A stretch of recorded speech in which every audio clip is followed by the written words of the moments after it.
सबसे पहले आप सभी का स्वागत। उसके बाद में जो मुख्य बात है कि हम हट पर दीपिका कर रहे हैं। लगभग जो विद्यार्थी हैं YouTube पर, हम ऑलरेडी फर्स्ट डे से क्लास जो ले रहे हैं न्यू सेशन की, वो सारी की सारी क्लासेस हमने डाल दी है। ठीक है, 8 तारीख तक की हमने सारी क्लासेस डाल दी है। तो ये हमारी 9th क्लास होगी आज की, जिसमें हम हट दीपिका का 4th यूनिट कर रहे हैं। ठीक है, तो अगर बाकी के आपको क्लासेस देखनी है प्रीवियस, तो आप YouTube पर देख सकते हैं अगर आप प्री मेंबर हैं तो। अगर आप पेड मेंबर हैं तो आप वेबसाइट पर जाकर के, जहां पर आप पेड कोर्सेज देखते हैं, क्विज वगैरह देखते हैं अपनी सारी, तो वहां पर जाकर के अपनी वो सारी प्रीवियस क्लासेस भी देख सकते हैं। क्लियर? ओके। और दूसरी बात, जो नए विद्यार्थी जुड़े हैं तो क्या उनको स्क्रीन सभी को दिख रही है? यस और नो?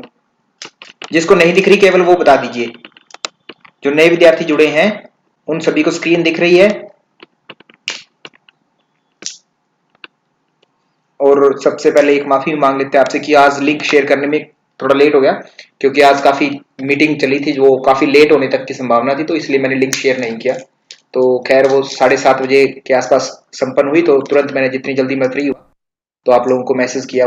तो कई बार हो सकता है ऐसा कि ग्रुप का जो लिंक है वो लेट शेयर हो, तो आप एक बार 8 बजे तक अपना देख सकते हैं कि हाँ लिंक मिला या नहीं मिला। ठीक है, तो अभी बच्चे आ रहे हैं, तो हाँ शुरू करते हैं हठ पर दीपिका का चतुर्थ उपदेश। जितने बच्चे आ रहे हैं इतने हम कुछ रिकैप ले लेते हैं बाकी चीजों का, कल जो किया था, ताकि बच्चे आ जाएंगे, नई चीजें हैं जो बच्चे भी उसमें जुड़ जाएं। तो कल हमने खेचरी मुद्रा के बारे में देख लिया था। उद्यान बंध हमने नया देखा था कल। उद्यान बंध की बात करें तो इसे सर्वश्रेष्ठ बंध कहा गया, सबसे बेस्ट बंध बोला जाता है। मुद्राएं हैं, उद्यान बंध क्या है? अपने आप में एक मुद्रा है। ठीक है, बट असल में हम बात करें कि बंध कितने हैं संख्या में, तो बंध 4 होते हैं, है ना? उद्यान, जालंधर, मूलबंध और महाबंध। तो इन सब बंधों में श्रेष्ठ बंध किसकी बात करेंगे? उद्यान बंध को कहेंगे श्रेष्ठ बंध। मुद्रा की अगर हम बात करें तो मुद्रा कौन सी है? खेचरी मुद्रा। ये आपको क्लियर? उद्यान बंध में क्या होता है? पेट को पीछे लगाते हैं। इसमें महाखग नामक प्राण जो सुषुम्ना में होता है उसको ऊपर उठाने की बात आई थी, तो ये प्रश्न आ सकता है कि कौन से प्राण को उठाया जाता है? महाखग नामक प्राण को। मृत्यु रूपी हाथी के लिए सिंह के समान है, वृद्ध भी युवा के समान, और 6 मास में विजयी हो जाता है मृत्यु। मूलबंध की बात आई थी, एनस से संबंधित है, गुदा भाग से संबंधित है। योनि अथवा गुदा का आकुंचन प्रसारण करते हैं, अपान को ऊपर नीचे ऊपर की तरफ खींचते हैं। इसमें प्राण और अपान का इससे मिलन होता है, नाद बिंदु की एकता होती है और मल मूत्र अल्प हो जाते हैं, कम हो जाते हैं उद्यान मूल बंध के अभ्यास से। वृद्ध भी युवा के समान शरीर में अग्नि प्रज्वलित होती है और इसके अभ्यास से, मूल बंध के अभ्यास से कुंडलिनी जागरण भी संभव होता है, हो जाता है। ठीक है, आगे बात करें जालंधर बंध की, तो जालंधर बंध को क्या कहा गया है? मध्य चक्र, है ना? तो ये मैंने कल क्लियर कर दिया था कि हम सोच सकते हैं ऐसा इमेजिन कि उद्यान मध्य चक्कर, तो है ना, अगर तीनों बंधों की बात करें, बट ऐसा नहीं है। आप इस चीज को दिमाग में क्लियर कर लेंगे कि जालंधर बंध को ही मध्य चक्र कहा गया है। मध्य चक्रम इदम ज्ञेयम षोडश आधार बंधनम, कि मध्य चक्र इसे कहा जाता है जालंधर बंध को, जो कि 16 आधारों पर नियंत्रण करता है, 16 आधारों का कंट्रोल करता है। अगर इसके लाभ अगर हम ध्यान से देखें तो यहाँ क्या क्या है? जरा मृत्यु का नाश, कट संबंधी रोग नाश, माने कंठों में कोई समस्या उसका रोग नाश, और सोमस्त्राव को जठराग्नि में गिरकर भस्म होने से रोकता है ना? और वायु का प्रकोप नहीं होता, सबसे इंपॉर्टेंट पॉइंट है, वात जो होता है उसको प्रकोपित नहीं होने देता। और 16 आधारों का नियंत्रण किस बंध के अभ्यास से, अथवा मुद्रा भी पूछ ली जाए आपसे कह करके कि किस मुद्रा से होता है, तो क्योंकि बंधों को मैंने क्लियर किया पहले कि बंधों को क्या कहा जाता है? मुद्रा कहा जाता है। ठीक है, तो आपसे पूछा जा सकता है कि बंध पूछ लिया तो भी आप बताएंगे जालंधर बंध, अगर मुद्रा भी पूछ लिया गया कि 16 किस मुद्रा से होता है, तो जालंधर बंध मुद्रा। ठीक है, ये डाउट नहीं होना चाहिए। आगे बात करें विपरीत करने की, तो विपरीत में क्या होता है? तालु आपका जो है नीचे की साइड हो जाएगा और जो आपकी नेवल है वो ऊपर की साइड हो जाएगी इसमें। हाँ, तो सूर्यमंडल ऊपर और सोममंडल जो है नीचे की साइड होना। सूर्यमंडल हमारी नाभि में होता है, सोममंडल हमारे सिर प्रदेश में होता है। तो इससे जठराग्नि प्रदीप्त होती है, इसलिए पर्याप्त भोजन करना चाहिए। अगर भोजन नहीं करेंगे तो शरीर जो होता है पतला हो जाता है, शरीर को खाने लगती है जठराग्नि। और 6 मास में वलितम पलितम का नाश हो जाता है। केवल वलितम और पलितम इन 2 चीजों का नाश होता है विपरीत करने से। परंतु एक और मुद्रा है ना, वलितम पलितम के साथ साथ और भी क्या करती है? वेपघ्न, है ना, वेपघ्न। इन तीनों पर लाभ होता है। वो कौन सी मुद्रा है? महावेद। महावेद, हाँ जी। तो ये स्क्रीन पर छेड़खानी, स्क्रीन प्रेजेंट करने लग रहे हैं कोई आप में से विद्यार्थी, है ना? कौन है ये विद्यार्थी ने महान हमारे? तो जो भी है विद्यार्थीगण कृपया ध्यान देंगे, आप एक्यूरेट योगा पर टिक करेंगे और उसी पर करेंगे, ठीक है। तो स्क्रीन अगर आपको दिख रही है सभी को, स्क्रीन कोई बच्चा प्रेजेंट करने लग रहा है स्क्रीन को तो उसको थोड़ा ध्यान देंगे, आप उधर नहीं देखेंगे माने, और ठीक है।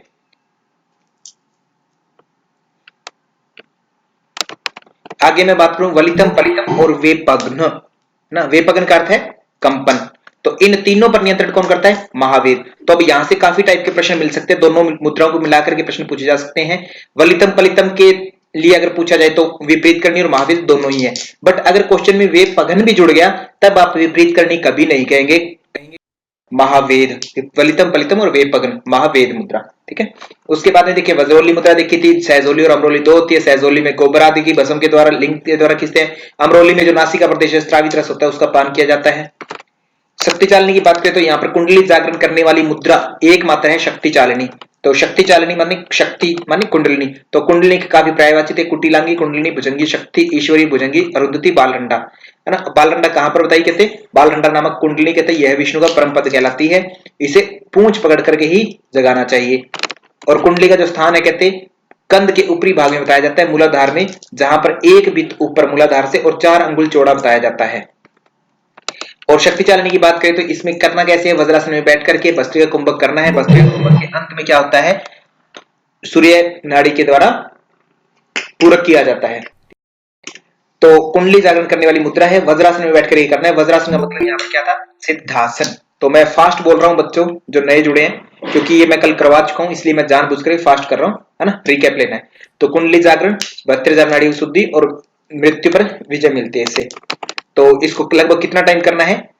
कुंडली के अभ्यास करना है आपको प्रतिदिन 2 मुहूर्त तक चलाना है, माने लगभग 96 मिनट्स तक आपको चलाना है, ओके, प्रतिदिन। और लगभग 1 मंडल माने 40 दिन में आपकी जो है कुंडली के लक्षण जो या कुंडली से जागरण हो चुकी है उसके दिखाई देने लगते हैं। ओके, स्क्रीन नहीं दिख रही क्या? स्क्रीन के लिए आप जहां पर आपके मेंबर लिखे हुए हैं पीपल्स दिखाई दे रहे हैं आपको, है ना, तो उधर जाइए और वहां पर एक्यूरेट योगा के 3 नाम लिखे हुए हैं, उनमें से किसी को टिक कीजिए, ठीक है। तो आपको स्क्रीन दिख जाएगी, उसको पिन कर लीजिए। ओम जी सभी को ओम। तो क्या स्क्रीन दिख रही है?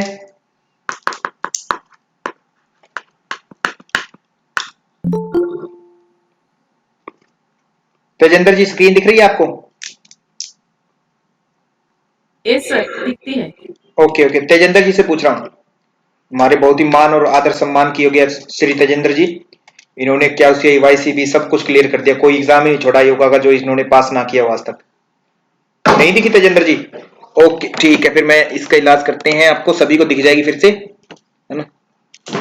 तो एक बार सभी को स्क्रीन गायब हो जाएगी सभी के लिए, हो गई गायब सभी के लिए, इसके बाद दिखेगी। अब कोई भाई प्रेजेंट नहीं करेगा, बीच में कोई प्रेजेंट करता है ना, बीच में स्क्रीन पर उंगलियां लगाते हो तब वो फिर गायब हो जाती है। तो क्या अब है ना, बीएस रंधावा जी, बलकरण सिंह जी, आपको दिखने लग गई? ओके तेजेंद्र जी अभी दिख रही है ना आपको? आदरणीय तेजेंद्र जी,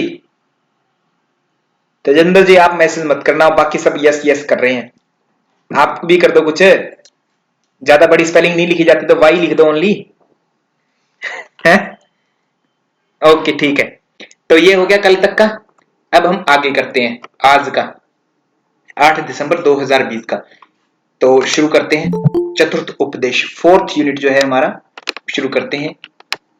सबसे पहले जब हम 4th यूनिट खोलते हैं हठ प्रदीपिका में तो वहां पर हमें क्या क्या चीजें मिलती है? राजयोग मिलता है शब्द, राजयोग माने हठ प्रदीपिका में जो हठ योग का उद्देश्य बताया गया है वो वाला राजयोग, है ना। केवलम हठ, केवलम, है ना, राजयोगाय हठ विद्या उपदेश्यते, माने राजयोग के लिए ही हठ विद्या का उपदेश दिया गया था। तो राजयोग को और क्या क्या कह सकते हैं? कहते राजयोग को आप राजयोग कहिए या समाधि भी कह सकते हैं, उन्मनी भी कह सकते हैं, मनोन्मनी भी कह सकते हैं, अमरत्व भी कह सकते हैं, लय भी कह सकते हैं, तत्व भी कह सकते हैं, शून्य अशून्य भी कह सकते हैं, शून्य और अशून्य दोनों वर्ड है। परमपद, अमनस्क, अद्वैत, निरालंब, निरंजन, जीवन मुक्ति, सहजा, तुर्या, ये भाई शब्द को पर्यायवाची आपको कंठस्थ करने ही होंगे। हालांकि आज तक नहीं पूछे गए हैं, आज तक में से पूछा गया केवल कुंडलिनी के पर्यायवाची पूछे गए हैं, परंतु और पूछे नहीं गए, पर पूछे जा सकते हैं कभी भी, थोड़ा इनको ही देख लेंगे। और नाद बिंदु और कला इन तीनों से युक्त कौन है? कहते कहते भगवान शिव ही जो है नाद बिंदु और कला तीनों से युक्त है। सूर्य और चंद्र नाड़ी को काल को व्यतीत करती है। जब तक हमारा प्राण जो है, दो नाड़ियां हमारी ईड़ा और पिंगला, इनमें श्वास चल रहा है, सभी का श्वास सवर चलता रहता है, ठीक है। कहते इनमें जब तक श्वास चलता है हमारा, इनमें प्राण चलते हैं, तब तक कहते हमारा काल व्यतीत होता रहता है, उम्र बीतती जा रही है ना, मतलब सब कुछ बीत रहा है। ठीक है। तो तेजेंद्र जी 9 है क्या आज दिनांक? ठीक है, तो मैं काफी जल्दीबाजी में आज कॉपी कर लाया पीछे से, तो चलिए कोई बात नहीं, धन्यवाद, आपने सही कर दिया, मुझे अप टू डेट कर दिया। ठीक है। सूर्य और चंद्र नाड़ी जो है काल को व्यतीत करती है, माने समय को नष्ट करती है, उम्र को आगे चलाती है, ठीक है। ये तो कॉमन सेंस होगी जिस व्यवहार में हम जीते हैं। बट जब योगी जब सुषुम्ना में प्राण को चलाने लगता है, तब जो होता है उसके लिए काल कुछ भी नहीं रह जाता, माने काल का भक्षण हो जाता है, माने काल खत्म हो जाता है। देखिए सुषुम्ना काल का भक्षण करने वाली है ना, काल को खाने वाली, मतलब काल को भी खा जाती है, समय को के बंधन को भी तोड़ देती है। कहीं कहीं पर आपने देखा था काल पाश को तोड़ना, है ना, ऐसी ऐसी चीजें देखी थी। तो माने समय के बंधन को भी छोड़ देता है वो योगी जो सुषुम्ना में अपने प्राणों का संचालन करता है हर क्षण, ठीक है। इसके बाद में समाधि की बात करें तो समाधि की परिभाषा दी गई है, सलीले सैंधवम यद्वत् साम्यम अस्ति योक्तः तथात्मानं सौर्यरैक्यम समाधिर्भि धीयते। तो सलील माने सलील का अर्थ होता है जल और सैंधव का अर्थ होता है नमक। यहाँ पर नीचे देख रहे हैं आपके सलील और सैंधव।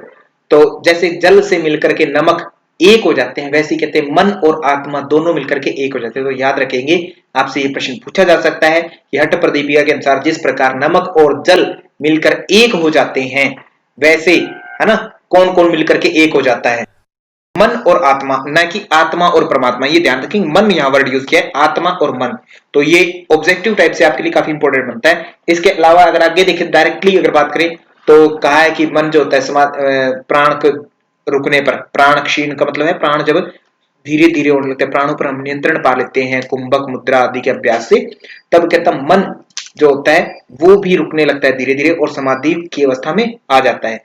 जीवात्मा परमात्मा की एक रूपता भी कहते समाधि ही होती है ना। और सदगुरु की दया के बिना कहते हैं विषयों का त्याग, तत्व ज्ञान और सहज अवस्था की प्राप्ति दुर्लभ है। बस इतनी सी बात है। यहां से जो प्रश्न बनता है ये फर्स्ट लाइन में से बन सकता है और लास्ट लाइन में से बन सकता है। कहते सदगुरु की दया के बिना क्या संभव नहीं है? तो विषयों का त्याग, तत्व ज्ञान और सहज अवस्था, ये सदगुरु की दया के बिना कहते ये तीनों ही संभव नहीं है। इसके बाद में नाड़ियों का वर्णन किया है। तो नाड़ियों पे पहले हम चर्चा कर चुके हैं। और चंद्र नाड़ी दोनों की दोनों काल को व्यतीत करती है, माने काल है ना के बंधन में पड़ा रहता है जीव जब तक इनमें श्वास चलता है। परंतु सुषुम्ना में प्राण चलने पर जो है काल का भक्षण हो जाता है। तो यहां पर आपसे यही पूछा जाने वाला है कि काल का भक्षण करने वाली कौन सी नाड़ी कही जाती है? चाहे वो हठ प्रदीपिका के अनुसार हो, चाहे घेरंड के अनुसार हो, चाहे वशिष्ठ संहिता के अनुसार, चाहे किसी भी हठ योगी ग्रंथ के अनुसार हो, है ना। सभी का पूरा हठ योग यही मानता है, चाहे उस बुक में लिखा है या चाहे नहीं लिखा, क्योंकि और दूसरी तो नाड़ी कहीं बताई नहीं गई, है ना। तो इट मीन्स क्या है कि सुषुम्ना ही हमारी प्रधान नाड़ी है, इसमें प्राण का चलना माने काल का भक्षण होना। तो काल का भक्षण करने वाली नाड़ी कौन सी है, यह प्रश्न पूछा जाए तो सुषुम्ना मात्र इंपॉर्टेंट है, ध्यान रखेंगे। फिर हठ प्रदीपिका के अनुसार कितनी नाड़ियां मानी गई? कुल 72,000 नाड़ियां मानी गई है। उनमें सबसे मुख्य कौन सी है? सुषुम्ना। और सुषुम्ना को शांभवी की शक्ति बताई, कहते शांभवी शक्ति बोली जाती है इसको, सुषुम्ना को। तो याद रखेंगे शांभवी शक्ति किस नाड़ी को कहा गया है।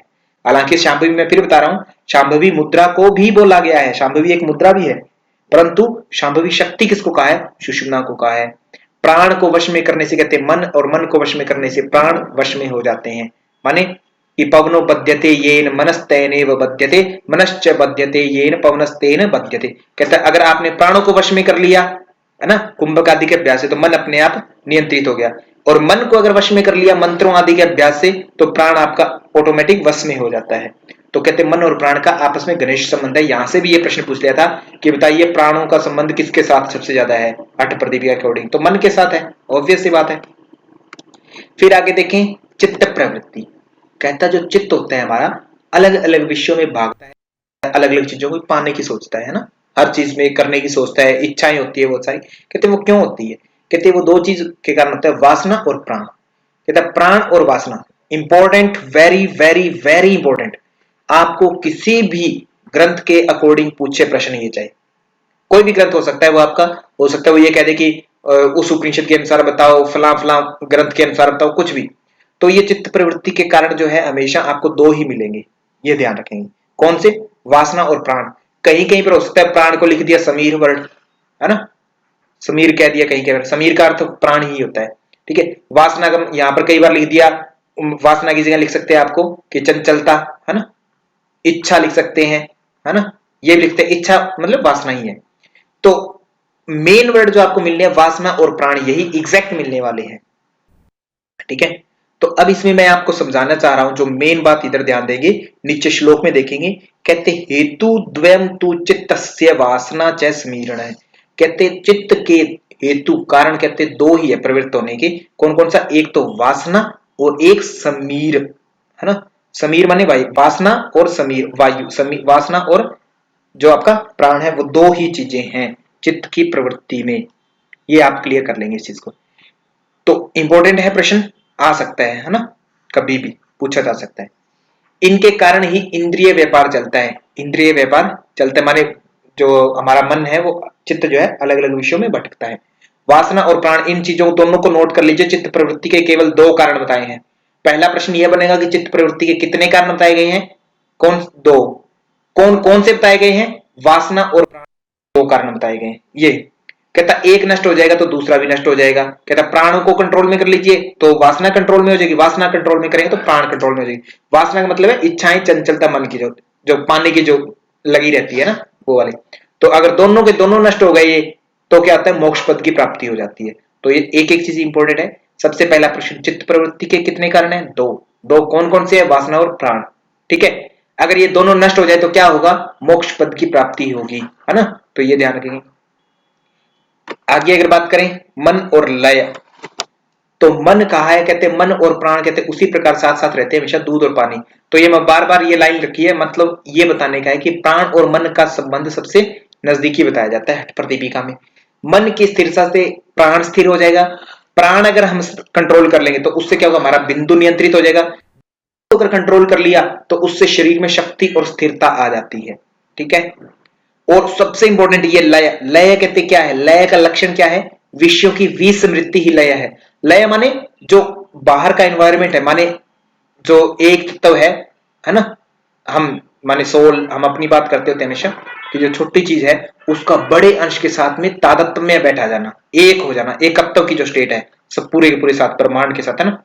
तो वो स्टेट लय कहलाती है। कहते विषय जो है, जितने भी हम विषय है, हर चीज हमारे लिए, खाने पीने की चीजें, है ना, कपड़े पहनने की, सुनने की, कोई म्यूजिक आदि है, कुछ भी है, जो भी ये सारी चीजें हम फाइव सेंसेस के द्वारा हम जो भी गेट कर सकते हैं, है ना, वो सारे सारे हमारे विषय हैं। और उन विषयों को विस्मृत कर दिया जाए, माने फॉरगेट कर दिया जाए, उसको भूल जाए, और सब जो मेन जो चीज है उसके साथ में हम एकाकार रूप में, है ना, एकाकार हो जाए, तो वो क्या है? विषयों की विस्मृति। याद रखेंगे, वेरी वेरी वेरी इंपॉर्टेंट प्रश्न पूछा जा चुका है यहां से कि लय क्या है?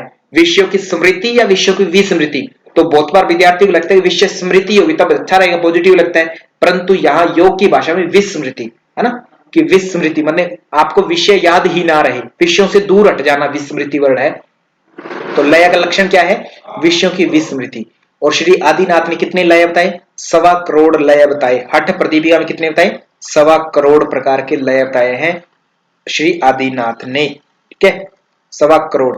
और 1.5 करोड़ किस ग्रंथ में बताए गए हैं? 1.5 करोड़ है कोई ग्रंथ क्या किसी में? 1.5 करोड़, एक और आधा करोड़ एक्स्ट्रा, ठीक है, 1.5 करोड़ लय। हाँ जी, हठ रत्नावली में बहुत ही अद्भुत ज्ञान, बहुत ही अद्भुत ज्ञान दिशांत जी, आपको जितना ज्ञान श्रेष्ठ ज्ञान, बहुत ही अच्छा। 1.5 करोड़ बताए गए हैं हठ रत्नावली में, है ना। श्रीनिवास जी कहते हैं वहां पर श्री आदिनाथ का सवाल लेकर के, कहते श्री आदिनाथ ने, कहता मुझे तो 1.5 करोड़ बताए हैं, पर तो स्वात्माराम जी को 1.25 करोड़ ही बताए। ओहो, है गड़बड़ कर दी ठीक है।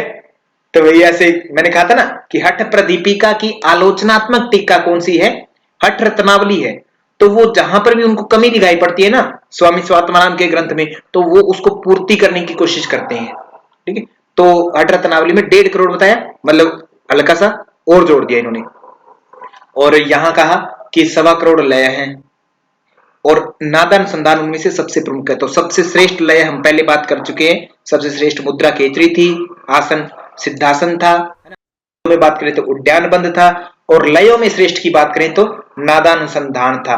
और यमों में श्रेष्ठ की बात करें तो क्या था, यमों में श्रेष्ठ कौन था, हमारे कौन है यहाँ, मिताहार मिताहार मिताहार। बहुत ही बढ़िया, राखी जी है क्या ये? Yes sir. Oh very good, बहुत अच्छी नॉलेज है आपकी। आप महाराष्ट्र से हैं, आपकी आवाज बड़ी अद्भुत है। पुणे से है मैं। ओके ओके ओके ओके, काफी सारे बच्चे हैं महाराष्ट्र से, लिंटा जी हैं वैशाली जी, आपकी आवाज ही अलग होती है, डिफरेंट। यस चलो सर, डिफरेंट ओके, लगती है। नहीं नहीं अच्छी लगती है, डिफरेंट माने अच्छी वाली वही डिफरेंट ना, है। ओके वही है। ओके ओके अच्छी। नियमों में अगर श्रेष्ठ की बात की जाए तो अहिंसा है। और ये मैंने नए विद्यार्थी जो जुड़े हैं उनको मैं फिर बता देता हूं कि ये दोनों मैंने बताया कि यमों में है दोनों, मिताहार भी और अहिंसा भी। अगर देखें तो 10 के 10 यमों में दोनों शामिल है, परंतु फिर भी ग्रंथकार ने नियमों में मिताहार श्रेष्ठ है, नियमों में अहिंसा श्रेष्ठ है ना, ये बात आप ध्यान रखेंगे। तो इंद्रियों का स्वामी अगर बात की जाए तो मन है, कहता मन का स्वामी कहता वायु है, वायु का लय है, और लय किस पर आश्रित है, नाद पर। ये इंपॉर्टेंट चार्ट याद कर लेंगे कि इंद्रियों का स्वामी कौन होता है, हमेशा ही मन होता है ना, मन ही लगाम है। और मन का कौन है, कहते हैं वायु है, और वायु का स्वामी कौन है, लय है। और लय किस पर आश्रित है, माने लय का स्वामी कौन हो गया, नाद, माने सर्वश्रेष्ठ जो है नाद है इसमें। ठीक है, तो अब शुरू होती है हमारी क्या चीज, लय के बारे में थोड़ा से और चीज, और फिर हम करेंगे नादानुसंधान। तो कहते हैं जिनका श्वास प्रश्वास निरुद्ध हो गया, विषयों का ग्रहण बंद हो गया, और चेष्टा रहित एवं विकार रहित साधकों को लय की प्राप्ति होती है। कहते लय किसको प्राप्त होगा, जिन्होंने अपने प्राण को कंट्रोल कर लिया, पहला पॉइंट। ठीक है, दूसरा पॉइंट, जिन्होंने विषयों को विस्मृत कर दिया। विषय विस्मृत का मतलब है कि जिनके लिए विषय कोई चीज नहीं रह गई है ना, ग्रहण बंद हो गया। तीसरा जो है चेष्टाएं रुक गई है, मानी जिन्होंने अपने शरीर को कंट्रोल कर लिया, रोक लिया, और उनमें किसी प्रकार का विकार नहीं है, है ना। ये तीनों जिसमें है कहता लय उसी को मिलेगा, उसी को लय की प्राप्ति होगी, है ना। और जहां पर कहते मन लय एकाग्र हो जाए वही उसका लय है। और लय का लक्षण क्या होता है, विषय विस्मृति। ये पॉइंट याद रखेंगे। फिर अब एक प्रश्न नया आता है यहां पर, मैंने बताई मुद्राएं कितनी है, 10 मुद्राएं हैं। क्लियर, याद है ना सभी को, कोई किसी को डाउट ही नहीं है, 10 की 10 मुद्राएं हैं, है ना। तो 10 मुद्राएं अठ प्रदीपिका में। अब नया प्रश्न क्या बना देता है एग्जामिनर, ये देखो हम कौन सा उपदेश पढ़ रहे हैं आज, 4th यूनिट, यानी अठ प्रदीपिका का 4th चतुर्थ उपदेश अथवा 4th यूनिट पढ़ रहे हैं हम, है ना। क्लियर है। 3rd यूनिट में हमने क्या किया था, 3rd यूनिट में हमें मिला था मुद्राएं, और वहां पर कितनी मुद्राएं थी, 10 मुद्राएं थी। ये बात सभी को पता है जो भी विद्यार्थी क्लास में। ओके, अब नया प्रश्न आ जाता है कि ये बताइए कि ये जो 4th यूनिट में शांभवी मुद्रा का वर्णन किया है, आप लोगों ने पढ़ रखा होगा, वहां पर शांभवी तो है, ये तो सत्य है। तो प्रश्न क्या पूछता है एग्जामिनर, कहता हठ प्रदीपिका के अनुसार शांभवी मुद्रा को मिलाकर कुल कितनी मुद्राएं बताई गई हैं, ऐसे पूछेगा। तो वो पूछेगा 10, 11, 12, 15 जो भी है, तो कितनी हो जाएंगी शांभवी को मिलाकर के। 10 तो डायरेक्ट बताई है, शांभवी अलग से बताई है, तो कितनी हो गए, उत्तर आपका 11 आंसर हो जाएगा। ठीक है, तो प्रश्न की फॉर्म थोड़ी और चेंज हो सकती है कि स्वामी स्वात्माराम के अनुसार, है ना, हठ प्रदीपिका में 10 मुद्राओं, अगर शांभवी के साथ में कुल कितनी मुद्राएं मानी गई हैं, तो शांभवी 1 हो गई, प्लस में क्या कर दी, 10 मुद्राएं वो बता दी शुरुआत में, इदम इदम 10 मुद्रा। ठीक है, तो 10 मुद्राएं वो होगी, तो टोटल कितनी होगी, 11 मुद्राएं। तो प्रश्न, ऐसा प्रश्न बनेगा, और याद रखना इस चीज को, कैसे इसको हैंडल करना है ना। तो ये आपकी समझ वहां होनी चाहिए एग्जाम में। अब इसके बारे में क्या दूसरा और क्या प्रश्न बनता है, हाँ, शांभवी 10 में नहीं है निशांत जी, है ना, बहुत ही बढ़िया, अद्भुत ज्ञान है आपका, बहुत ही बढ़िया। तो 10 + 1, तो यही प्रश्न पूछा जाएगा कि शांभवी मुद्रा को मिलाकर हठ प्रदीपिका में कुल कितनी मुद्राएं बताई गई हैं, कितनी है, 11। क्लियर हो गया, याद रख लेंगे इस चीज को। नेक्स्ट बात करें शांभवी मुद्रा के बारे में, कहते वेद शास्त्र पुराणानि सामान्य गणिका इव एकेव शांभवी मुद्रा गुप्ता कुल वधुरीव। अब ये प्रश्न बन जाता है नया, कहते वेद हो गया, है ना, वैदिक वेद जो हम जानते हैं 4 वेद, शास्त्र हो गए, शास्त्र कितने, 6 शास्त्र। शास्त्र किनको बोला गया, 6 दर्शन है ना, जो आपकी षड दर्शन वर्ड यूज करते हो, उन्हीं को 6 शास्त्र कहा। और षड दर्शन अगर सभी बच्चों को, वैसे तो मैं मानता हूं कि पता ही होगा, अगर नेट का एग्जाम किया आपने, सोच लिया कि मुझे एग्जाम देना है, तो सबको पता है, फिर भी लिख देते हैं। योग दर्शन हो गया, सांख्य दर्शन हो गया, इन 2 का जोड़ा है। न्याय दर्शन और वैशेषिक दर्शन, है ना, और मीमांसा प्लस वेदांत, ये 6 दर्शन माने गए हैं, 6 के 6। ठीक है, इन्हीं 6 दर्शनों को हम क्या कहते हैं? 6 शास्त्र कहते हैं। पुराण माने जाते हैं। पुराणों में क्या होता है? पुराणों में 18 पुराण माने गए हैं, अष्टादश पुराणेषु, है ना, व्यासस्य वचनम द्वयम, है ना। तो कहते 18 पुराण है टोटल। कहते ये तीनों है ना, कहते वेद जितने भी आप पढ़ लो, शास्त्र कितने भी रट लो, पुराण कितना भी अध्ययन कर लो, कहते ये तो सामान्य गणिका है। सामान्य गणिका माने तुलना की है। कहते जैसे समय में क्या था, राजा होते थे, है ना, और बड़े बड़े मतलब महल होते थे। कहते ये तो सामान्य स्त्रियों के समान है। कहते वेद शास्त्र पुराण इसको तो हर कोई कंठस्थ कर सकता है, इनकी तो कोई बड़ी बात नहीं है। मैंने पढ़ लिया, आपने पढ़ लिया, अक्षरी ज्ञान ही तो है, सभी पढ़ सकते हैं। परंतु शांभवी मुद्रा जो है ये कुल वधु है, कुल वधु के समान गुप्त रखनी चाहिए। कुल की जो वधु होती है वो मान सम्मान बढ़ाती है ना, कुल का नाम रोशन करती है, और उसकी थोड़ी देख रेख अच्छे से होती है ना, जो पटरानी होती है मतलब कुल वधु, है ना, तो जो नाम वंश लाती है जो, तो कहते शांभवी कुल मधु है। तो यहां से प्रश्न आया है कई बार, कहता हठ प्रदीपिका के अनुसार किस मुद्रा को कुल वधु कहा जाता है? तो फिर मैं क्लियर कर देता हूं, हठ प्रदीपिका के अनुसार किस मुद्रा को कुल वधु कहा जाता है? ये 10 में शामिल नहीं है, परंतु अलग से है, तो शांभवी को कहा जाता है कुल वधु। ठीक है, एकमात्र, चाहे वो आपसे हठ प्रदीपिका पूछी जाए, चाहे गेरंड पूछी जाए, यहां पर भी वर्णन है कुल वधु, कुछ भी कहीं से ही पूछा जाएगा तो कुल वधु के रूप में एकमात्र मुद्रा है, कौन सी है? शांभवी। किसी भी ग्रंथ का रेफरेंस देके पूछ लिया जाए, बेशक चाहे आपने पढ़ा चाहे उस ग्रंथ को नहीं पढ़ा, पूछ लेना कुल वधु के बारे में तो समझ लेना शांभवी ही है, बस सिंपल, है ना। वैसे ही हमें कहा मिलती है ये? गेरंड में और हठ प्रदीपिका में, यहां 2 पर मिलती है। ओके, आगे चलते हैं। शांभवी के बारे में अगर और बात करें तो शांभवी और खेचरी कहते दोनों में स्थान भेद होता है ना, स्थान का अंतर माने शांभवी जो होती है अपने माथे के अंदर, जो हमारा भ्रूमध्य है उसके अंदर आंखों से हम देखते हैं, है ना, वी शेप बन जाती है, माने शंभू के त्रिनेत्र में देखते हैं वी शेप बन जाती है, तो उसको हम शांभवी बोलते हैं, सभी को पता है। और खेचरी में कहते हैं जीव की सहायता से होती है। स्थान भेद जरूर है, परंतु इनका अभ्यास करने से चित्त शून्य में आनंद की प्राप्ति होती है, माने चित्त शून्य में विचरण करता है खेचरी और शांभवी दोनों से। शून्य अशून्य से विलक्षण, हमारे शून्य और अशून्य से परे है हमारे, ना।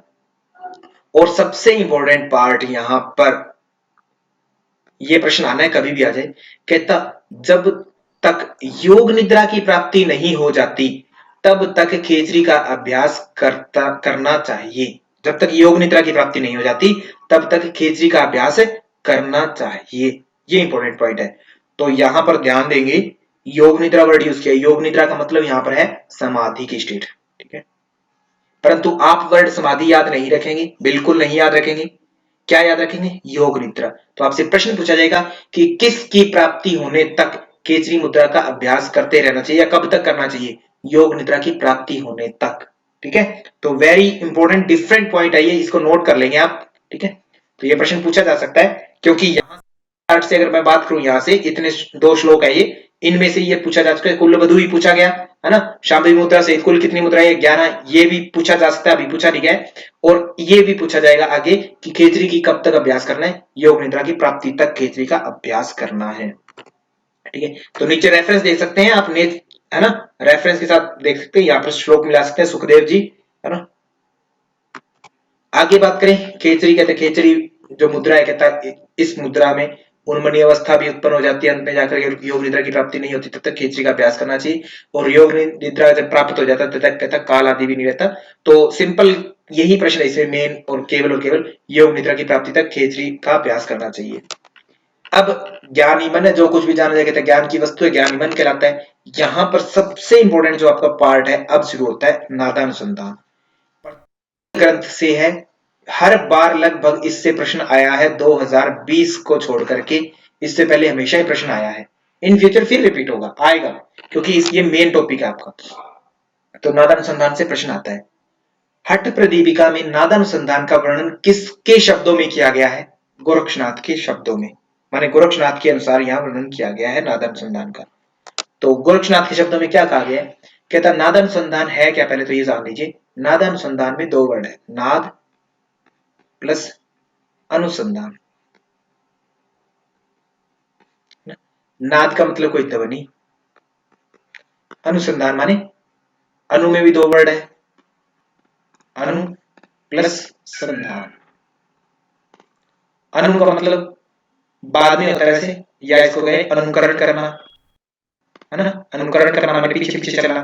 संधान माने किसी चीज पर निशाना साधना, मतलब उसको संधान कर देना, उसको बांध देना एक तरह से, उस पर माने उसको बांध देना, एक तरह से ये कहेंगे संधान कर देना।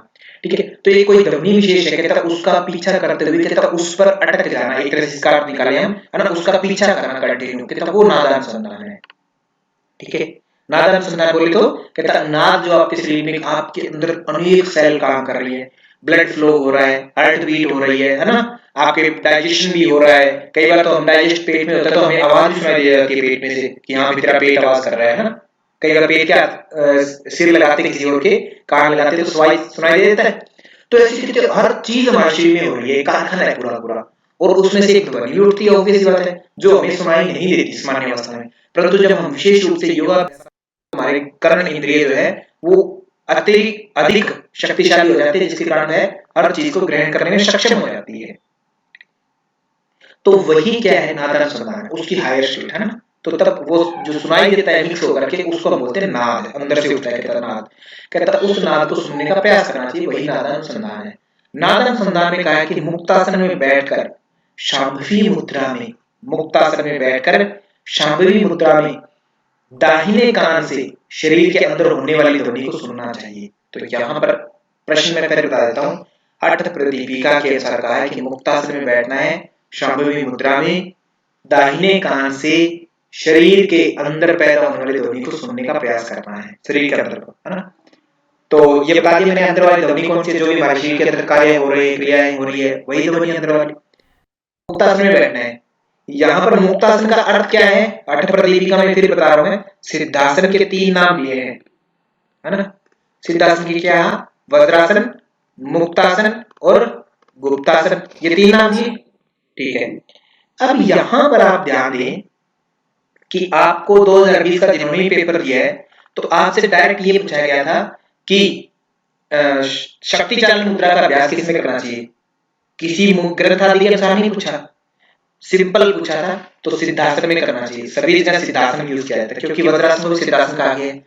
बट अगर आप पूछ ले हठ प्रदीपिका के अनुसार किस आसन में बैठ करके आपको शक्ति चालन का अभ्यास करना चाहिए, तो क्या उत्तर होगा, वज्रासन, पहली प्रायोरिटी वज्रासन। ठीक है, परंतु वज्रासन को क्या कह रखा है, सिद्धासन। तो अगर आपको ऐसा लगे कि वज्रासन बढ़िया है तो सिद्धासन भी टिक कर सकते हैं। क्लियर। सेम ऐसा ही मुक्तासन के केस में, नादानुसंधान किस अवस्था में कहा है, मुक्तासन में बैठकर। परंतु हम जानते हैं ग्रंथकार ने पहले अध्याय में कह दिया, कहता है इस सिद्धासन को, है ना, कहता वज्रासन भी कहते हैं, मुक्तासन भी कहते हैं, गुप्तासन भी कहते हैं। तो इनके पास यहाँ शब्द इनको अच्छा लगा कि मुक्तासन में यूज करता हूँ, सिद्धासन है कह रखे, परंतु जिसका अर्थ हम क्या जानते हैं, सिद्धासन। तो आपसे एग्जामिनर पूछ ले कि नादानुसंधान किस आसन में बैठ करके करना चाहिए, तो किस आसन में, मुक्त आसन में बैठ करके करना चाहिए, अथवा सिद्धासन में बैठ करके करना चाहिए। जो भी ऑप्शन आपको मिलेगा वो टिक कर सकते हैं। ठीक, नेक्स्ट। और मुद्रा कौन सी होगी नादानुसंधान के अंदर, शांभवी मुद्रा। किस कान से सुनना है, दाहिने कान से। ठीक है, ये हो गया नादानुसंधान। अब नादानुसंधान की 4 अवस्थाएं होती है, 4 अवस्थाएं बताइए कौन कौन सी है, आरंभ अवस्था, तीसरी परिचय अवस्था, चौथी निष्पत्ति अवस्था। ये 4 अवस्थाएं नादानुसंधान की, इनको याद रख लेंगे क्रमानुसार। यहाँ से प्रश्न ये पूछा जाता है कि क्रमानुसार बताइए, है ना। नाद की 5 अवस्थाएं कितनी है, पहले तो ये पूछ लिया नादानुसंधान की अवस्थाएं कितनी है। हर ग्रंथ में, प्रत्येक ग्रंथ में 4 ही अवस्थाएं नादानुसंधान की, कहीं पर भी 5 या 6, 7, 8, 9 आदि ज्यादा नहीं है, हमेशा हर ग्रंथ में 4 ही अवस्थाएं हैं। ठीक है, जहां भी आपसे पूछा जाए ये याद रखेंगे, कोई भी रेफरेंस पूछ ले। आगे, नादानुसंधान की 4 अवस्थाओं कौन सी है, इनमें से कौन सी नहीं है, ऐसे पूछ लेगा। तो कौन कौन से वो ध्यान रखें, हमेशा आरंभ है, घट है, फिर परिचय, फिर निष्पत्ति। ठीक है, आरंभ हमेशा स्टार्ट में रहेगी, क्रम की बात करें। निष्पत्ति जो होती है हमेशा निष्कर्ष जो निकलता है हमारा, है ना, कंक्लूजन जो होता है हमेशा ही लास्ट में निकलता है, तो ये हमेशा 4th नंबर पर रहेगी। वाली को आप याद रख लें, घ और पै, है ना। कै ख गै में घ जो होता है पहले आता है और पै बाद में आता है, तो क्रम याद रख लेंगे। देखो 4 ही है, सीक्वेंस वैसे ही याद हो जाना चाहिए वैसे तो आपको, बट फिर भी विद्यार्थियों को कई बार होता है कि नहीं याद हो जाता। तो वो इनको याद रखने के लिए इस प्रकार से याद रख लेंगे। आरंभ और निष्पत्ति तो ये तो स्टेट इनके तो जगह ही लेगी नहीं कभी। आरंभ हमेशा स्टार्ट से होगा और निष्पत्ति माने निष्कर्ष जो होता है हमेशा लास्ट में आएगा। और गय और पै में इसमें आप देख लेंगे कै के हिसाब से कि गय जो पहले आता है पै बाद में आता है, घटावस्था परिचयावस्था। तो इन चारों की सीक्वेंस पूछ सकते हैं। तो इन चारों से काफी प्रश्न बन सकते हैं यहाँ स्टेट से, तो सीक्वेंस भी पूछी जा सकती है। अब आगे चलते हैं चारों स्टेट के बारे में। आरंभ अवस्था की अगर बात करें तो क्या क्या होता है? सबसे पहले ब्रह्म ग्रंथि का भेदन होता है। इसमें 3 ग्रंथियां मैंने बताई थी। एक होती है हार्ट में, है ना? कौन सी? हार्ट के पास, मतलब हार्ट में का मतलब ये नहीं कि वहीं होगी, हार्ट के पास आसपास जो हमारे स्टर्नम ग्लैंड। हाँ जी, ब्रह्म ग्रंथि। हाँ जी, ब्रह्म ग्रंथि। हाँ जी, हाँ जी, बिल्कुल। फिर उसके बाद में थोड़ी में बताई थी आपकी गले के आसपास विशुद्धि चक्र में, है ना? तो विष्णु ग्रंथि। तो आपसे ये भी पूछा जाता है किस चक्र में कौन सी ग्लैंड है? तो विशुद्धि में विष्णु, ब्रह्म ग्रंथि कहां तक? आपके अनाहत चक्र में या हृदय चक्र आप यूज कर सकते हैं वर्ड को। और जो रुद्र ग्रंथि है माने भगवान शिव के नाम से संबंधित रुद्र, और भगवान शिव की स्पेशलिटी तीसरी आंख है। तीसरी आंख माने आज्ञा चक्र, है ना? तो आज्ञा चक्र में माथे के बीचों बीच भ्रूमध्य बोल सकते हैं इसको। तो ये 3 ग्रंथियां होती है। तो तीनों ग्रंथियों में से ब्रह्म ग्रंथि का भेदन कहां होगा? आरंभ अवस्था में स्टार्टिंग में ही हो जाएगा, है ना? ब्रह्म ग्रंथि का भेदन। आनंद अनुभव होता है। आवाज कैसी आती है? झड़ झड़ की आवाज आती है, क्योंकि अनाहत चक्कर में ध्वनि का भेदन हुआ, है ना? ग्रंथि का भेदन हुआ तो आवाज कैसी आएगी? झड़झड़ रूपी अनाहत ध्वनि, माने कभी नहीं रुकी। वो झड़झड़ जैसे पानी गिरता है ना, झरना गिरता है, तो कहते हैं वैसे आवाज आती है। इस झड़झड़ के लिए वर्ड यूज हुआ है एक संस्कृत में कोणक, है ना? ब्रह्म ग्रंथिर, यहाँ नीचे देखेंगे आप सूत्र में, श्लोक में कहता ब्रह्म ग्रंथि के कहते भेदन होने से कहते विचित्र कोणक को, ये जो दिख रहा है आपको विचित्र कोणक को, ये कोणक वर्ड यूज जरूर याद है। देह अनाहत श्रूयते ध्वनि, कहते देह में अनाहत ध्वनि सुनती है कोणक की। झड़ झड़ माने झरने की तरह। तो कोणक वर्ड जरूर याद रखिए आप, कोणक, ठीक है? ये वर्ड एज इट इज दे सकते हैं एग्जाम में। तो ऐसी ध्वनि कहते हैं हमारे शरीर में उठती है, न रुकने वाली, है ना? तो इसके रिजल्ट क्या है, फिर फायदे क्या क्या होते हैं? कहता है इससे दिव्य गंध देह और बन जाती है, दिव्य गंध आ जाती है, तेजस्वी बन जाता है, अथवा ओजस्वी कह दीजिए इसको। और आरोग्य माने रोग नहीं लगता, प्रसन्न चित्त वाला हो जाता है और शून्यचारी हो जाता है। तो यहाँ पर दिव्य दिव्य दोनों वर्ड आए, दिव्य देह, दिव्य गंध, आरोग्य और तेजस्वी, प्रसन्न चित्त और शून्यचारी, ये इसके रिजल्ट है। रिजल्ट आपको याद रखने, एज इट इज आपसे रिजल्ट भी पूछा जा सकता है। तो नीचे श्लोक देख सकते हैं आप। दिव्य देहश्च तेजस्वी, दिव्य गंधत्व अरोगवान, संपूर्ण हृदय शून्य आरंभे योगावान भवेत। कहता संपूर्ण हृदय में शून्य का आरंभ हो जाता है, माने शून्य की चित्त जो होता है शून्य में लग जाता है। फिर बात करें घट अवस्था की दूसरी, तो यहां पर दूसरी ग्रंथि, पहली ग्रंथि ब्रह्म ग्रंथि जो हार्ट में, दूसरी है विशुद्धि चक्र के आसपास विष्णु ग्रंथि। इसके भेदन से निबद्ध वायु का सुषमा संचार होता है। तो आपसे ये नहीं पूछा जाए क्या होता है क्या नहीं, केवल ये कि घटावस्था में किस ग्रंथि का भेदन होता है? विष्णु ग्रंथि का, दूसरी ग्रंथि का, ठीक है? ये दूसरी अवस्था है विष्णु घटावस्था। फिर आगे बात करें, परमानंद सूचक बेरी एवं आघात जन्य शब्द सुनाई देते हैं। बेरी और आघात जन्य शब्द, तो बेरी माने ध्यान देंगे एक पुराने समय में वाद्य यंत्र था, बस अब ये देख नहीं सकते, आप इंटरनेट पर अगर सर्च करें तो देख सकते हैं, बेरी एज इट इज शब्द डाल दीजिएगा, है ना? जो कि बगल में लेकर के बजाया जाता था बस, है ना? साइड में जो हमारी आर्म पिट और हमारी जो रिप्स है उसके बीच में लेकर के बजाया जाता था, तो बेरी शादियों में बजता था। तो वो, और आघात जन्य विमर्द, आघात जन्य वर्ड हिंदी में है, विमर्द आप याद रखेंगे संस्कृत का वर्ड है, एज इट इज संस्कृत में आपसे शब्द पूछा है। तो आप दोनों ही शब्द क्या याद रखेंगे? संस्कृत के याद रखेंगे। तो घट अवस्था देखो दूसरी अवस्था है ना, पहली अवस्था कौन सी थी? आरंभ अवस्था पहली थी, तो एक ध्वनि वहां आ रही है, कौन सी? कोणक, एक ही ध्वनि। घट अवस्था कौन सी है? दूसरी ध्वनि, दूसरी अवस्था है, तो दो ही ध्वनि आएगी यहां पर, कौन सी? भेरी और विमर्द। रियल वर्ड क्या याद रखेंगे? विमर्द, ठीक है? विष्णु ग्रंथि का भेदन होता है, कहता उससे क्या होता है? कहता भेरी और विमर्दश्च, कहता ये दो आपके ध्वनियां आती हैं, भेरी और विमर्द दो। घट अवस्था दूसरी अवस्था है जिसमें दो ही ध्वनियां आएंगी, भेरी और विमर्द। विमर्द का अर्थ होता है जैसे चिंगाड़ता है ना, जैसे हाथी वगैरह चिंगाड़ते हैं, ऐसे चीखने चिल्लाने की, आघात देने, मतलब जो नुकसान पहुंचाती है, ऐसी ध्वनियां आती हैं, है ना। और देखो फिर मैं बात कर रहा हूं घट अवस्था, दूसरी अवस्था है, ध्वनि आएंगी और दो ही इसके लाभ होंगे, क्या क्या, एक तो ज्ञानी और एक देव तुल्य हो जाता है, दो ही लाभ। योगी उस स्टेट में जाकर के ज्ञानी हो जाएगा और देवता तुल्य हो जाता है, दो लाभ। क्लियर। घटावस्था दूसरी अवस्था है जिसमें दूसरी ग्रंथि का वेतन होता है, माने विष्णु ग्रंथि का, और जिसमें दो ही ध्वनियां आ जाती हैं, भेरी और विमर्द की, और जिसके दो ही फायदे हैं, ज्ञानी और देवतुल्य।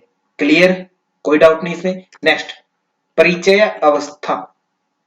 परिचय अवस्था की अगर बात करें तो यहां पर हम देखें तो तीसरी अवस्था है परिचय अवस्था, है ना। तीन तिगाड़ा काम बिगाड़ा, है ना, होता है ना।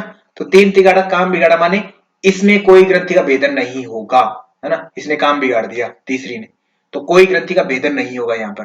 तो यहाँ पर ध्वनि आएगी, ध्वनि कैसी आएगी, मर्दल की ध्वनि आएगी, माने ढोल जैसी ध्वनि, ढोल जैसे बजते हैं ना, वैसी ध्वनि आती है। और कोई ग्रंथि का भेदन नहीं होता, किसी ग्रंथि का भेदन नहीं होता, ठीक है। चित्त जो होता है सहजानंद की स्थिति में आता है। और इसके लाभ अगर देखें तो दोष दुख जरा व्याधि क्षुधा निद्रा विवर्जित है। कहता दोष दुख, जरा माने बुढ़ापा, व्याधि मतलब कोई रोग, क्षुधा मतलब भूख प्यास, और निद्रा मतलब जो नींद आती है हमें, है ना। कहता उस पर विजय मिल जाती है इस मुद्रा, इस अवस्था में जाने से, इस अवस्था में पहुंचने पर। परंतु तीसरी अवस्था में किसी भी प्रकार की ग्रंथि का वेतन नहीं होता, ये ध्यान रखेंगे। तो ये प्रश्न पूछा जा सकता है आपसे कि नादानुसंधान की वह अवस्था बताए जिसमें किसी भी ग्रंथि का वेदन नहीं होता। तो परिचय अवस्था में किसी भी ग्रंथ के अनुसार जो भी ग्रंथ पूछ लिया जाए आपसे, कोई भी रेफरेंस पूछा जा सकता है, तो उसमें परिचय अवस्था में किसी भी ग्रंथि का वेदन नहीं होता। आवाज कैसी आती है, ढोल जैसी। फिर है निष्पत्ति अवस्था। निष्पत्ति अवस्था माने निष्कर्ष, फाइनल स्टेट। इसमें कौन सी ग्रंथि बच गई थी, ब्रह्मा और विष्णु का भेदन हो गया, एक ग्रंथि बची है रुद्र ग्रंथि, उसका भेदन होगा, है ना। और उस समय फिर कहते वायु जो होती है आज्ञा चक्र में शिव स्थान में पहुंच जाती है। और इसमें ध्वनि जो होती है फिर वीणा, है ना, माता सरस्वती आती है स्वयं वीणा लेकर के और वो बजाती है, क्योंकि फाइनल रिजल्ट, है ना, फाइनल जो एग्जाम है कहता पास कर दिया, वीणा की ध्वनि सुनाई देती है यहाँ पर निष्पत्ति अवस्था में। रुद्र ग्रंथि का वेदन होगा और वीणा की ध्वनि सुनाई देगी। तो आपसे यहां से यही चीजें पूछी जाती है कि किस ग्रंथि का वेदन हो रहा है और कौन सी ध्वनि आती है और उसके लाभ क्या है। ये तीन लाभ, तीन चीजें पूछी जाती है हर बार आपसे। और फिर कहते हैं चित्त जो होता है समाधि संज्ञक हो जाता है, माने राजयोग की स्टेट में पहुंच जाता है, चित्त जो होता है राजयोग का अधिकारी हो जाता है, ठीक है। तो एक चित्तम राजयोगाभिधानकम, कहता राजयोग के लायक हो जाता है चित्त। और फिर अगर देखें कि हाँ अंत में जो योगी जो है सृष्टि संहार करता सो योगीश्वर समो भवेत, कहता सृष्टि संहार करता बन जाता है योगी, ईश्वर के समान हो जाता है। तो अब ये प्रश्न पूछा जा सकता है कि कौन सी अवस्था में पहुंचकर योगी जो होता है ईश्वर तुल्य हो जाता है। तो कौन सी अवस्था में, निष्पत्ति अवस्था में, सृष्टि संहार कर्ता के रूप में, ठीक है। ये क्लियर हुआ, चार स्टेट है यहाँ पर। तो ये क्लियर हो जाना चाहिए आपको, नादानुसंधान एक एक पॉइंट इसका इंपॉर्टेंट है, इसको इन शॉर्ट समझ लेंगे हम। इन शॉर्ट क्या है क्रम, अगर बात करें तो चार स्टेट थी, पहली दूसरी तीसरी चौथी। पहली अवस्था आरंभ अवस्था जिसमें ब्रह्म ग्रंथि का भेदन हो रहा है, जिसमें झण झण अथवा कणक की ध्वनि सुनाई देती है। की बात करें तो दिव्य देह तेजस्वी ओजस्वी, है ना, यहां पर ध्यान देंगे दिव्य देह तेजस्वी की जगह ओजस्वी भी आ सकता है आपको, क्योंकि एक बार आया है ऐसा प्रश्न, है ना, तेजस्वी की जगह ओजस्वी लिखा आ गया था, तो वो भी सही है, तेजस्वी का मतलब ही ओजस्वी होता है। दिव्य गंध, अरोगी माने रोग का नहीं होना, प्रसन्न चित्त वाला और शून्यचारी, ये लाभ हुए। उसके बाद में दूसरी अवस्था घटावस्था, दूसरी अवस्था थी दूसरी ही ग्रंथि का वेतन और दो ही प्रकार की आवाजें भेरी और विमर्द, और दो ही लाभ ज्ञानी और देवतुल्य, ठीक है। परिचय अवस्था की बात करें तो किसी प्रकार की कोई ध्वनि नहीं, ढोल की आवाज आती है, माने मर्दल वर्ड याद रखेंगे आप, ढोल भी आ सकता है आपको लिखा हुआ और मर्दल भी मिल सकता है ऑप्शन में आपको मिला हुआ लिखा हुआ। दोष दुख जरा और व्याधि इनमें लाभ होता है। फिर है निष्पत्ति अवस्था अंतिम। निष्पत्ति अवस्था की बात करें तो रुद्र ग्रंथि का भेदन, वीणा की ध्वनि और सृष्टि संहार करता हो जाता है, माने सृष्टि को बनाने वाला, उसका संहार करने वाला और उसका संचालक माने जैसे ईश्वर होता है वैसे तो हो जाता है, ईश्वर तुल्य साधक बन जाता है। ये हो गया नाद अनुसंधान, इंपॉर्टेंट है, 2 नंबर पक्के हैं अगर ये करते हो आप तो। इसके बाद में नाद में ध्वनि क्रम, ये श्लोक जो है हठ प्रदीपिका में अलग से दिया गया है। नाद में जो ध्वनि का सीक्वेंस है ये अलग से है। इसमें बात करें तो ये श्लोक सबसे इंपॉर्टेंट है भाई, सबसे इंपॉर्टेंट। इसको तो है ना रट्टा मार लेना, जिसको भी कहता है ना मेरे श्लोक याद नहीं होते कभी, तो वो भी रट्टा लगा लीजिए। और दूसरी बात, अपनी तैयारी अच्छे से कीजिएगा, कोई भी बाद में ना बच्चे फिर है ना, हम जैसे क्या करते हैं कि कहते जी हमें सिलेक्ट नहीं किया, कहीं जॉब नहीं मिली, हमारा नेट नहीं होता, ये नहीं होता, किसी और चीज को है ना। बहुत से तो पता नहीं किस किस चीज को दोष देते हैं कि मेरा नेट क्यों नहीं हुआ, कहता इस वजह से नहीं हुआ, है ना। अजीब गरीब प्लान होते हैं। तो अपना नॉलेज पावर है ना वो अभी से स्ट्रॉन्ग रखो। 6 महीने आपके पास, 6 नहीं तो कम से कम मान के चलो 4 महीने तो कहीं नहीं गए, 4 मंथ कहीं भी नहीं गए, इससे ज्यादा ही है 4+, कोई भी कुछ भी मानता हो, है ना। किसी को मान लो दिसंबर में हो सकता है क्रिसमस मनाना है, नया साल बनाना है वगैरह वगैरह, है ना। तो सरिता जी कह रहे हैं श्लोक को पी जाओ बस, है ना, तो पी जाना है। तो 4 मंथ है और 4 मंथ्स में तो आप आराम से कुछ भी कर सकते हो, इतना पढ़ सकते हो ना, तो बढ़िया से पढ़ लो, है ना। तो आदो जलधि जीमूत भेरी निर्झर संभव। तो आदि काल में कहते क्या क्या होते हैं, 3 स्टेट होती है नाद अनुसंधान में। एक तो आदि स्टेट मतलब सबसे पहले वाली स्टेट, प्रारंभिक स्टेट। दूसरी मध्य, है ना, माने बीच वाली स्टेट। तीसरी फाइनल स्टेट माने अंतिम, सबसे हाईएस्ट स्टेट, है ना, अंतिम स्टेट। ये 3 स्टेट है। तीनों स्टेट में 4-4 प्रकार की ध्वनियां होती हैं, यहां पर विचार, यहां पर विचार, है ना। तो वो जो आपसे पूछा जाएगा, 2 क्वेश्चन बनते हैं। एक तो ये पूछा जाएगा कि हठ प्रदीपिका के अंदर, है ना, हठ प्रदीपिका में जो हमारी आरंभ अवस्था है, निष्पत्ति अवस्था है, या कोई और अवस्था, 4 अवस्था है, इन चारों अवस्थाओं में से किसी अवस्था में पूछा जाएगा कि कौन सी ध्वनि आती है, अवस्था का नाम लेकर के, ठीक है ना। सरिता जी कहता जिसने पी लिया उगल भी सकता है क्या। सरिता जी मर्जी है आपकी, है ना, एग्जाम में उगलना, पर एग्जाम में, है ना, एग्जाम में उगल सकते हैं, तो ठीक है। तो आदि, अब देखना यहां से 2 प्रकार से बनता है, बच्चे को समझना जरूरी है। एक तो चारों अवस्थाओं में से किसी अवस्था का नाम ले दिया और फिर पूछा आपसे कि बताइए इस अवस्था में क्या होता है, तब उत्तर बना, है ना। एक पूछा जाएगा कि नादानुसंधान के सबसे प्रारंभ में कौन सी ध्वनि आती है, तब समझ जाना कि इस श्लोक से प्रश्न है वो। तब ये मत सोचना कि आरंभिक अवस्था से है या घट अवस्था से है, अंतिम पूछ लिया तो निष्पत्ति से ना, तब ये सोचना है आपको। और वैसे भी ऑप्शन देखते ही आपको समझ में आ जाएगा कि एग्जामिनर हमसे किस तरह का ऑप्शन उत्तर मांग रहा है, ठीक है। तो सबसे पहले कहता आदो जलधि जीमूत बेरी झरझर संभवा, कहते सबसे पहले जलधि, जीमूत, बेरी और झरझर, कहते ये 4 प्रकार की आवाजें संभव रूप से मतलब संभव होती है, सुनाई देती है ना, ठीक है। 4 ही आवाज मैंने बताया, 3 स्टेट है, तीनों स्टेटों में 4-4 प्रकार की आवाजें आती है, ठीक है। तो इनको अच्छे से रख लेना। सबसे पहले जलधि जीमूत बेरी, जलधि माने समुद्र, जीमूत बादल जो होते हैं, है ना, या जिनको मेघ बोलते हैं, वर्षा जल जो आता है, ठीक है। जलधि, जीमूत और भेरी मतलब वो वाद्य यंत्र मैंने बता दिया, और झरझर जो है झरना, है ना, झरझर माने झरना, ठीक है, ओके।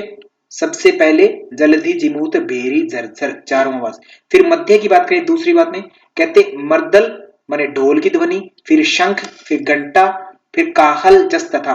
मध्य मर्दल, शंखो तथा, घंटा, काहल, जस तथा, कहता शंख, घंटा, घड़ियाल के समान आवाज आती है, ठीक है।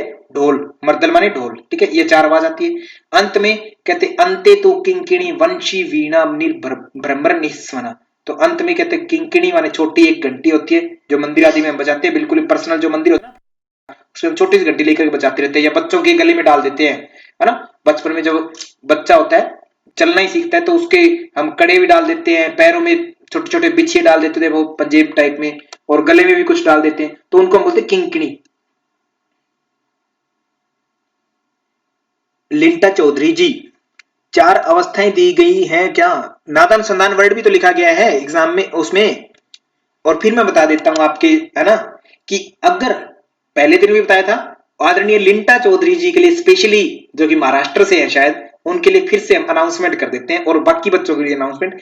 अगर आपको कह दिया ना कि हठ प्रदीपिका के अनुसार आसन पूछेंगे, मुद्रा पूछेंगे, तो इसका मतलब यही है कि हठ प्रदीपिका से हमारी मर्जी हम कुछ भी पूछ सकते हैं। तो इसीलिए सिलेबस आपने जरूर देखा है आसन मुद्रा, बट कुछ भी पूछ सकता है। ठीक है, ये ध्यान रखना है। ठीक है, आसपास की चीजें भी पूछी जा सकती है ना। तो बिल्ली के गले में भी, हाँ सरिता जी, चलो ठीक है।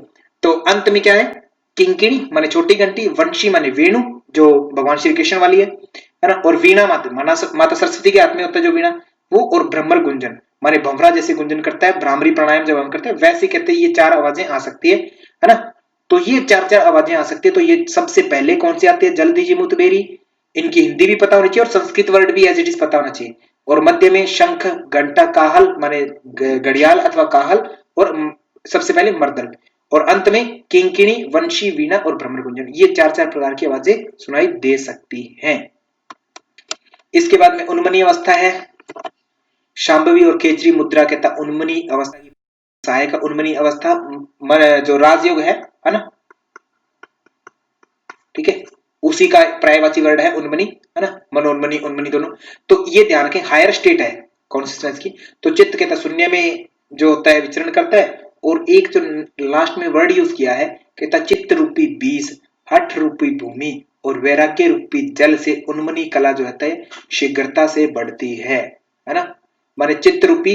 अब यहां पर प्रश्न क्या आएगा, आपसे कंपैरिजन करना आ सकता है प्रश्न कि इनमें से कौन सा जो जोड़ा है वो गलत है ना, ऐसे पूछा जाएगा। तो तीन आपको सही दिए होंगे, चित्त माने बीज, हठ माने भूमि है, वैराग्य माने जल है ना।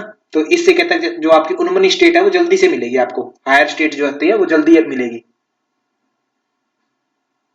तीन कहा, ओहो अच्छा अच्छा अच्छा, ये लिंटा जी आपका भी ज्ञान खतरनाक हो रखा है। तो लिंटा जी बहुत ज्ञानवान है ना, दिशांत जी है ना हमारी काफी ज्ञानवान है, ऐसे लिंटा जी भी बहुत ज्ञानवान।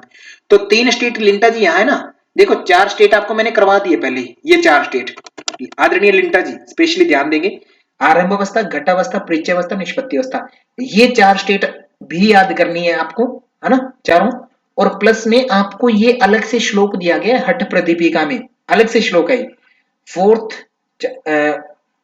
चौथे उपदेश, चतुर्थ उपदेश से 85 नंबर सूत्र है, श्लोक है ये, है ना। तो वहां पर आप देख सकते हैं 85 और 86, तो सभी बच्चे वहां से ये देख सकते हैं, वहां पर ये नाद से संबंधित ही श्लोक है। तो उसमें ध्वनि क्रम बताएं, कहते सबसे पहले क्या होगा, मध्य में क्या होगा, अंत में क्या होगा, एक्स्ट्रा में, है ना, एक्स्ट्रा प्लेयर होता है, एक्स्ट्रा नॉलेज दे दी, बेशक आपके काम आए या ना आए, बट यूजीसी नेट जेआरएफ के अंतर्गत ये प्रश्न 2 से 3 बार पूछा जा चुका है इस श्लोक से, इन दोनों श्लोकों से 2 से 3 बार। तो आगे भी पूछा जाएगा, ऑब्वियस सी बात है ना, एक बार जो नजर में आ गया, क्योंकि पिछले पेपर से तो कुछ ना कुछ उठाता ही है हमेशा एग्जामिनर, है ना। तो इस प्रकार हमारे आज का जो है लगभग 4 यूनिट कंप्लीट हुए। चलो हठ प्रदीपिका कंप्लीट ही कर देते हैं आज, नहीं ज्यादा हो जाएगी हठ प्रदीपिका, तो कल कराएंगे बाकी चीज, ठीक है। हाँ जी, अब बताइए किसी का कोई प्रश्न है तो। सर मेरा एक क्वेश्चन है। हाँ जी पूजा जी। सर इसमें जो आपने ये लास्ट में बताया ना उन्मनी, हाँ तो जी, उन्मनी मनोन्मनी एक तो नहीं है ना, अलग अलग है ना ये अब देखो अवस्था? उन्मनी और मनोन्मनी स्टेट अलग अलग हैं, वैसे वर्ड अलग अलग हैं, परंतु बहुत सी जगहों पर इन दोनों स्टेट को एक ही बताया भी गया है कई जगहों पर, ठीक है। तो मतलब ये हेल्पफुल होते हैं शांभवी और खेचरी को मतलब अचीव करने में, ये अवस्था नहीं नहीं मतलब सहायक होती नहीं, है। ये उन्मनी एक स्टेट है, वहां तक हमें जाना है ना। तो वहां तक जाने के लिए जी, शांभवी और खेचरी दोनों मुद्राएं सहायक है, हेल्पफुल है। अच्छा वो दोनों हाँ सहायक है, ठीक ठीक है, है ठीक। उन्मनी तक जाने में, दिल्ली ठीक, तक जाने में कोई बस या ट्रेन जो है सहायता करती है हमारी। पर सर जब अगर श्रेष्ठ बोला जाए तो वो मनोन्मनी ही मानी जाए, हाँ श्रेष्ठ जी, होगी हाँ हाँ हाँ हठ हाँ प्रदीप। हाँ। देखो राजयोग का पर्यायवाची है ना उन्मनी, मनोन्मनी, शून्य, अशून्य, अमनस्क, ये सारे सारे राजयोग के पर्यायवाची है, लगभग 19 आसपास वर्ड है, ये सारे सारे राजयोग के पर्यायवाची हैं, ठीक है। हाँ जी सर, हाँ जी सर, हाँ जी। सर एक और था, आपने एक बोला था देव के समान तुल्य है, एक हाँ है ईश्वर तुल्य, एक है देव तुल्य, तो अलग अलग ही बताना ना, जब देव तुल्य हाँ होगा हाँ, अब तब है ना मतलब इस, हाँ मैं समझ गया आपकी बात है। तो आपने ये चीज हाँ, कही, ये वाला ये ना घटावस्था से, जी ठीक है। तो यहां पर ये ध्यान देंगे, एक मैं थोड़ा सा रेफरेंस इसमें जोड़ देता हूं, हालांकि वो बाद में आएगी चीज, हठ रत्नावली भी है ना, एक हठ रत्नावली है, हम पढ़ रहे हैं हठ प्रदीपिका। हठ प्रदीपिका में तो क्या कहा इन्होंने, इतना कह दिया कि ज्ञानी और देव तुल्य हो जाता है, इतना कह के छोड़ दिया।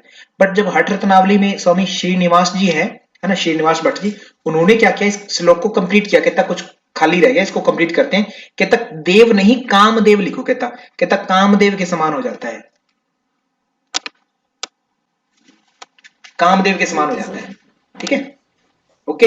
तो ये कामदेव हुआ तो ईश्वर अलग हो गया, ऑब्वियस सी बात है। ठीक है सर, ठीक है, हाँ जी। ओके, और कुछ? नहीं सर, थैंक यू। ठीक, ओके। हाँ, दाहिने कान से क्यों सुना जाना चाहिए, ये प्रश्न तो मुझे भी नहीं पता। इस प्रश्न का उत्तर दाहिने कान से ही क्यों, है ना। कुछ इसका लॉजिक जरूर होगा, अब ये नहीं पता, साइंटिफिक रीजन होगा कुछ ना कुछ। अभी तक मुझे पढ़ने में कहीं मिला नहीं है, इसका रीजन नहीं मिला मुझे real. So thank you so much सभी का। किसी का कोई और प्रश्न? सर, हेलो सर, और नाद में ध्वनि का क्रम जो बताया आपने अभी, हाँ तो जी उससे, जी, हाँ, वो पहले जो है आरंभ अवस्था, घटावस्था, परिचय अवस्था, निष्पत्ति हाँ अवस्था, हाँ, उससे क्या रिलेशन है, क्या उससे नहीं है कुछ? उससे कोई रिलेशन नहीं है।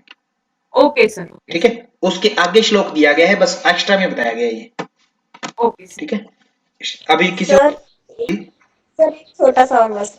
सर जी, जैसे हमने ये बोला कि ये देखा कि जो शक्ति लास्ट की हमारी शक्ति चालन है वो कुंडली जागरण के लिए है। हाँ हाँ ठीक है बिल्कुल। सर। पर सर हमने ना, आपने जैसे मूलबंध जब पढ़ रहे थे तब हाँ भी आपने बताया कि जैसे प्राण ब्रह्म नाड़ी में प्रवेश हाँ करके हाँ, मतलब कुंडली चालन होकर के उसको ब्रह्म नाड़ी में चली जाती है कुंडली, तो ऐसा। अगर आएगा तो हमें केवल शक्ति चालन ही करना है, हाँ बस हाँ हाँ मूलबंध। हाँ, अब आपसे ऑप्शन प्रश्न पूछा जाएगा कि कुंडली का जागरण करने वाली इनमें से कौन सी विशेष मुद्रा है ना। तो चार में से जब एक का चयन करना है ना, आपको एक का चयन करना है सपोज, फिर चाहे कुछ भी दिया गया हो, एक्स वाई जेड कुछ भी दिया गया हो, आप हाँ हमेशा तो शक्ति चालनी को शक्ति चयन चालन करेंगे। है। अगर आपसे पूछ लेगा दो चयन कीजिए, और ऑप्शन था मूलबंध था और शक्ति चालन था, दो चूज करना है, तो आप मूलबंध और शक्ति चालनी दोनों को चूज कर सकते हैं। बट दोनों ही ऑप्शन है और फर्स्ट चूज, राइटिंग शक्ति चालन रहेगी। हाँ दोनों ही ऑप्शन है, दोनों में से एक तो हमेशा शक्ति चालनी, क्योंकि नाम से ही क्लियर है ना, और इसी के बारे में हमेशा ही कहा जाता है कुंडली जागरण करना। ठीक है, ठीक है सर, ठीक ओके, है। Thank you, done. ठीक है, शांति पाठ करें। ओम थैंक यू द्यौः सर। शांतिरंतरिक्षं शांतिः पृथिवी शांतिराप शांतिरोषधयः शांतिः वनस्पतयः शांतिर्विश्वे देवाः शांतिर्सर्वं शांति शांतिरेव शांति सामा शांतिरेधि। ओम शांति शांति शांति।